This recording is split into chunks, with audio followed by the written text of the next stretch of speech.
આપ્યો તો આપણે કઈ કરી શકીએ નહીં. તેવામાં આ શક્તિ માટે પ્રાર્થના, કારણ કે આપણે જીવનની અંદર પહેલા શક્તિની જરૂર પડે. 3 દેવીઓ મહત્વની છે જગતની અંદર જન્મ લઈને નાના આવે છે. તો પહેલા સરસ્વતી દેવી જોઈએ. જો સરસ્વતી દેવી હોય તો આપણે સારું વિચારી શકીએ. સરસ્વતી દેવી હોય પછી મહાકાલી માં શક્તિ આપે, અને બીજું માં મહાલક્ષ્મી તો પૈસાની જીવનમાં જરૂર છે. તો શક્તિ, ક્રિયા શક્તિ, ભક્તિ શક્તિ, આ બધી શક્તિઓની જરૂર છે. એવા માં ભગવતી શક્તિ માટે પ્રાર્થના કરવા શું કહીશું? પણ આ જીવન સાપ્યો તારે હાથ, અને મારી તું તો રાખજે હવની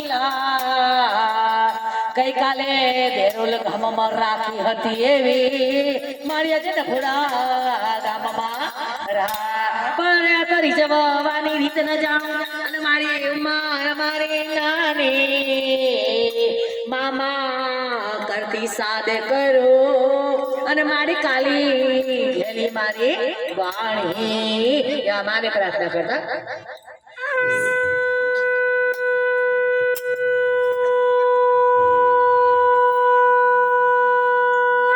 જય હો. શક્તિ ભાવના શ્રી મંગલ